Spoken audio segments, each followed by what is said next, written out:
भाई अभी मेरे एक सब्सक्राइबर ने मेरी एक वीडियो पे कमेंट किया कि क्या अपनी नौकरी छोड़ के, अपनी जॉब छोड़ के हार्डवेयर की दुकान खोलनी चाहिए या नहीं खोलनी चाहिए। तो उसका डायरेक्ट आंसर नहीं दिया जा सकता कि हाँ खोलनी चाहिए या नहीं खोलनी चाहिए। ये डिपेंड करता है बहुत सारी बातों पे।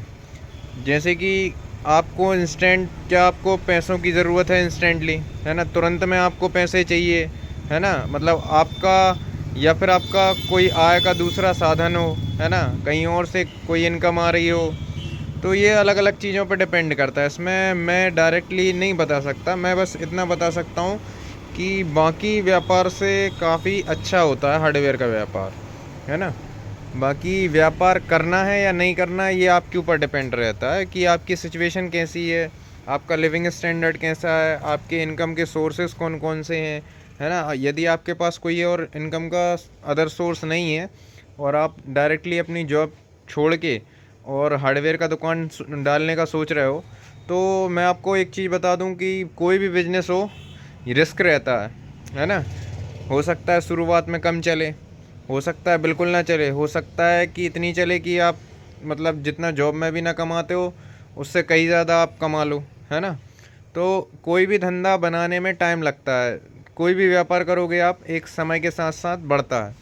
मैंने भी जब अपनी दुकान चालू की थी उस टाइम पे मैं जॉब कर रहा था, है ना। कोरोना काल जब शुरू हुआ था ना, उसके पहले मैं जॉब करता था। मैं केजीएस सीमेंट्स में था, है ना, सेल्स एग्जीक्यूटिव में। तो अपनी अच्छी खासी नौकरी छोड़, मेरी नौकरी कोरोना की वजह से छूट गई थी, है ना। कोरोना के, मैं जिस शहर में मैं रहता हूँ ना, वहाँ से बाहर दूसरे शहर में नौकरी करता था। फिर मैं डायरेक्ट यहाँ घर आ गया था कोरोना काल में। फिर मैंने सोचा कि अब मेरे को नौकरी करनी ही नहीं है। प्रेशर था, काफ़ी परेशानियाँ थी। फिर मेरे को इतनी पैसों की ज़रूरत नहीं थी उस टाइम पे कि मेरे को इनकम का सोर्स होना चाहिए। ना मेरी शादी हुई थी, है ना, और ना मेरे को कुछ ऐसा कि किसी का खर्च उठाना हो। मैं फ्री था, मेरे मम्मी पापा भी मतलब मेरे लिए पाल रहे थे, तो मेरे को कोई दिक्कत नहीं थी। इसलिए मैंने व्यापार चालू किया।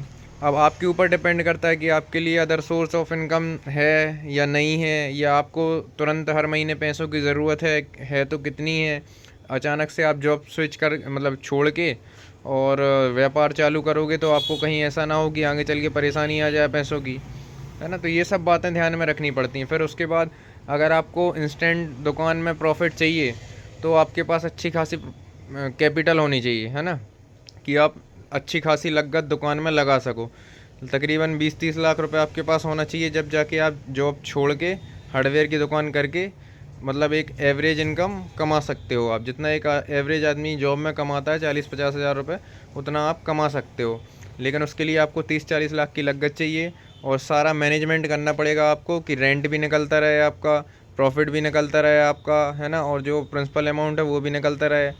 ये चीज़ें बहुत मायने रखती हैं। उसके बाद आपको काफ़ी चीज़ों पे ध्यान रखना पड़ेगा कि छोटी छोटी बातें होती हैं लेकिन ये काफ़ी बड़ी बातें होती हैं। पहले नंबर, कोई भी व्यापार करो, व्यापार का इंश्योरेंस कराओ, है ना। अपनी दुकान का इंश्योरेंस कराना बहुत ज़रूरी है। कल के दिन मान के चलो आपने जॉब छोड़ दी, अब 30-40 लाख रुपए का माल भर दिया आपने दुकान में। अब भगवान ना करे कोई घटना घट गई, आग लग गई या चोरी हो गई या कुछ भी, बिल्डिंग ध्वस्त हो गई, है ना, तो आप तो रोड पे आ जाओगे। ना जॉब के रहे, और जो कैपिटल थी वो भी आपने यहाँ पे लगा दी, वो भी कैपिटल भी ख़राब हो गई। तो बहुत सारी चीज़ें मायने रखती हैं। आपको हर चीज़ को अपने नज़रिए से सोच के कि क्या चीज़ आपको सूट करेगी क्या नहीं करेगी, है ना, उस हिसाब से काम करना पड़ता है। मैं बस ये बता सकता हूँ कि बाकी व्यापारों से लाख गुना अच्छा होता है हार्डवेयर का व्यापार, है ना। लेकिन मैं ये नहीं कह सकता हूँ कि कोई आदमी अपनी जॉब छोड़ के, या कोई आदमी इस व्यापार को करे। वो आपकी इच्छा है, आपको करना नहीं करना, है ना। आपकी पीछे आपका बैकग्राउंड क्या है, आपको सपोर्ट करने वाले कोई हैं घर पे कि नहीं है ना, इकोनॉमिकली और साथ में मेंटली।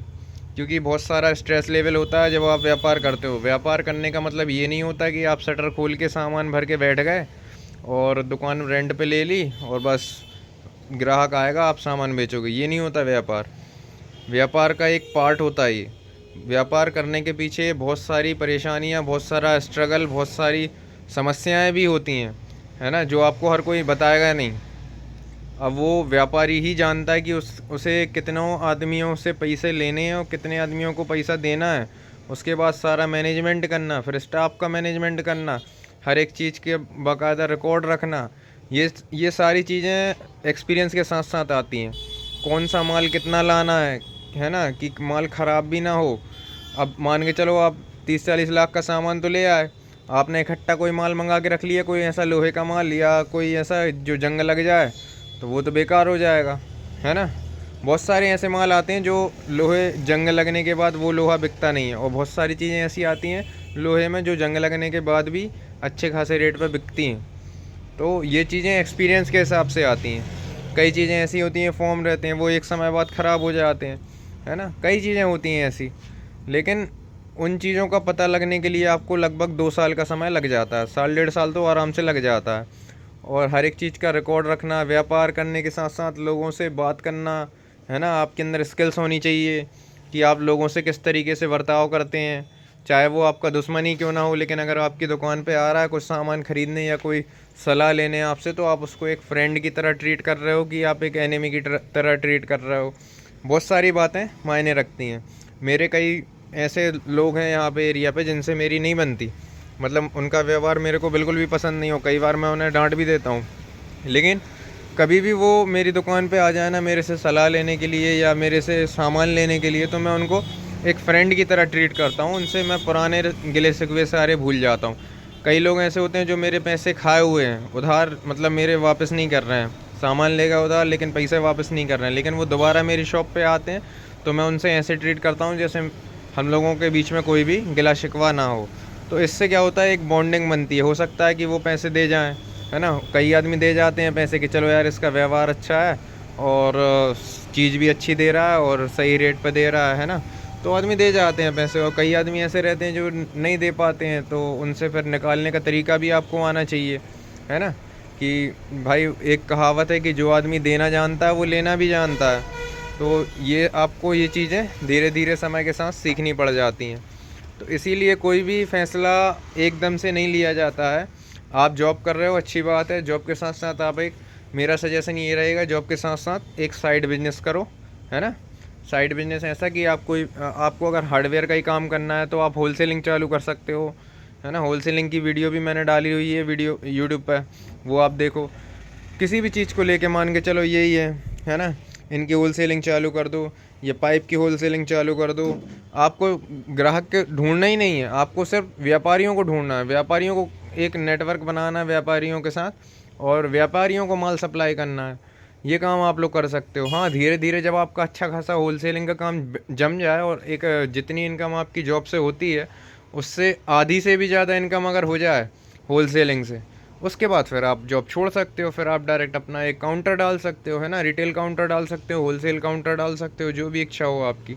तो ये मेरी तरफ से अच्छी सलाह रहेगी आपको। बाकी आपका डिसीजन है। आगे आपको जो भी परेशानी आएगी उसके लिए आपको खुद जवाबदार होना पड़ता है ना। इसीलिए किसी को देख के या किसी दूसरे की दुकान देख के ये मत सोचा करो कि मैं भी ये काम करूं, है ना। अपन को दूसरे से कोई लेना देना नहीं है, दूसरा आदमी खाने नहीं देता अपन को खुद के बारे में सोचना पड़ता है। तो बेहतर होगा कि आप पहले अपने बैकग्राउंड को समझें, है ना, अपनी सिचुएशन को, अपनी कंडीशन को समझें, उसके बाद फिर कोई डिसीजन लें, है ना।